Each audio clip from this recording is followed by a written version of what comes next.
Hello বন্ধুরা, আবার চলে আসলাম একটা নতুন ব্লগ নিয়ে তোমাদের কাছে। আজকে আমাদের চার্চ মানে ক্যান্ডেল চার্চ আছে, তো আজকে আমরা সকলে চার্চে এসেছি। তো প্রথম সিনটা দেখাতে পারিনি, কারণ রাতের সিন, ক্যামেরাটা তো ভালো না, তা দেখাতে পারিনি।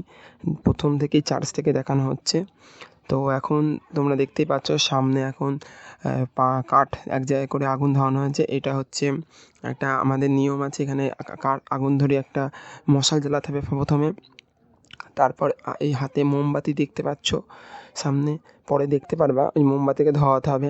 তো সেই মোমবাতিটা আগে আগে যাবে, তারপরে হচ্ছে সকলের হাতে যারা মোমবাতি থাকবে সকল মোমবাতি তারপরে ধরানো হবে ও সকলে মোমবাতি ধরিয়ে গির্জে ঘরে ভেতরে যাবে। তো আমাদের আজকের এইটাই চার্চ আছে।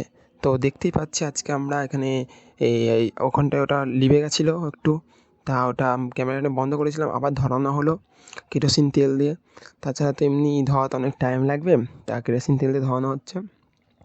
আজকে আমাদের এই চার্চটা হচ্ছে ক্যান্ডেল চার্চ, যেটা আমরা যিশুকে আমরা কালকে সমাধিত দিয়েছি কবরস্থানে, সেটা আজকে এখানে যিশুর কাছে আমরা গিয়ে মোমবাতি ধরিয়ে দিচ্ছি। তো আছে ক্যান্ডেল চার্চ।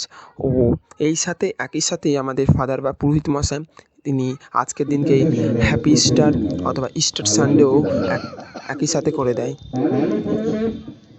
যাদের প্রভু যিশু প্রতিনিধি হয়ে নতুন আগুন আশীষ যুক্ত করতে আসছেন, আমরা তাকে স্বাগত জানাই।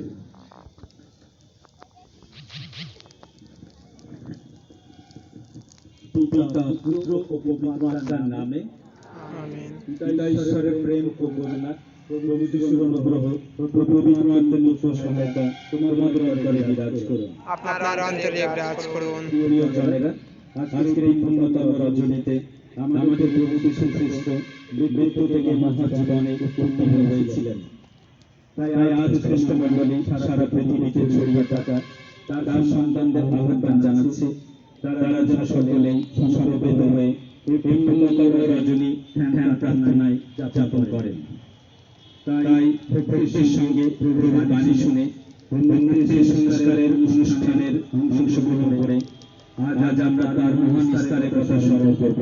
তাহলে আশা করতে পারবো যে আমরাও তার মতো মৃত্যুজয়ী হয়ে উঠব এবং তারই সঙ্গে তার সান্নিধ্যে জীবন যাপন করব।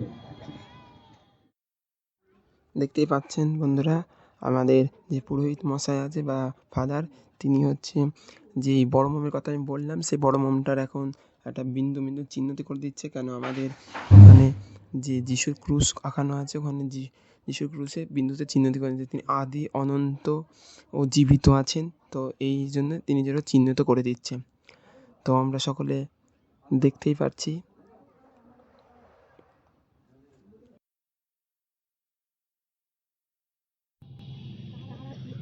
আদি, তিনি অনন্ত, তুমি আলফা,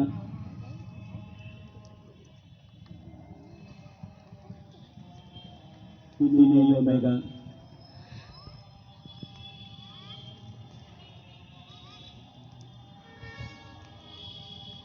সকল উজু তারি হাতে,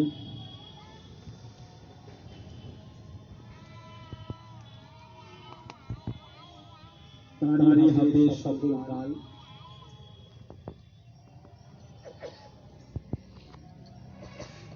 মহিমা ও পরাক্রম তারি,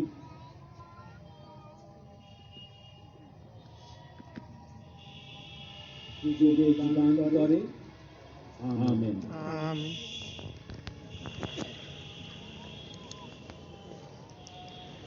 আমাদের প্রভু যীশু খ্রিস্ট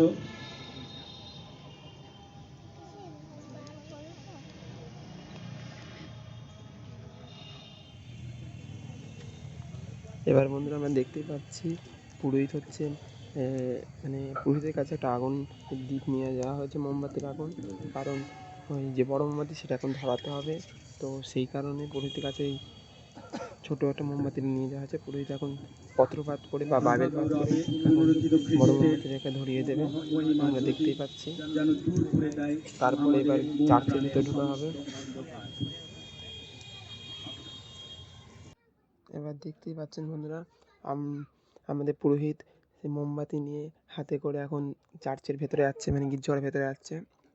তো এখন কারোর কাছে এখনও মোমবাতি ধরানো হয়নি। আস্তে আস্তে আমাদের যে সেবকের দলরা আছে তারা আস্তে আস্তে মোমবাতিকে ধরিয়ে দেবে সবাইদেরকে। তো আমরা এখন চার্চের ভেতরে যাচ্ছি। তো দেখতে পাচ্ছি চারিদিকে সব অন্ধকার। তো এখন লাইট নেই, মানে যিশু নেই, তা চার্চটা এখন অন্ধকার, সব লাইট বন্ধ করে দেওয়া হয়েছে, শুধু মোমবাতি আলোটাই দেখা যাবে চার্চের মধ্যে। তো এখন সব আস্তে আস্তে মোমবাতি সবাই ধরিয়ে নিচ্ছে, একে অপরে সব আস্তে আস্তে মোমবাতি ধরিয়ে নিচ্ছে, দেখতেই পাচ্ছ বন্ধুরা তোমরা সকলে। তো ভেতরে যাওয়া যাক এবার। আর এখানে বন্ধুরা খুব সাবধানে যেতে হয়, কারণ মোমবাতি যদি কারোর গায়ে লেগে যায় আগুন ধরে যায়।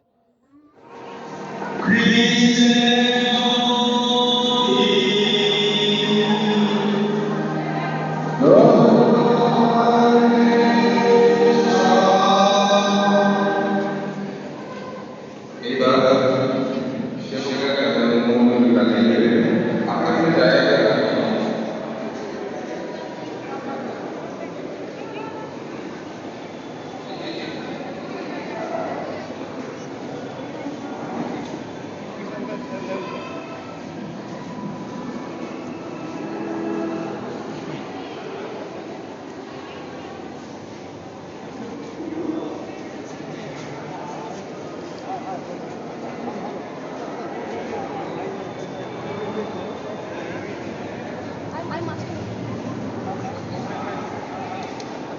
দেখতেই পাচ্ছ বন্ধুরা, এবার আমরা চার্চের মধ্যে চলে এসে চার্চ হচ্ছে। এবার আমাদের সরকার মশাই তিনি মৃত্যুঞ্জয় যে যিশুর আছে তার মুখের কাপড়টা সরিয়ে দিল, কেন তিনি এখন জীবিত হয়ে গেছে, তিনি আর মৃত্যু নেই, তিনি এখন মৃতদের মধ্যে থেকে জীবিত হয়ে গেছে, তাই তার মুখের কাপড়টা সরিয়ে নিল।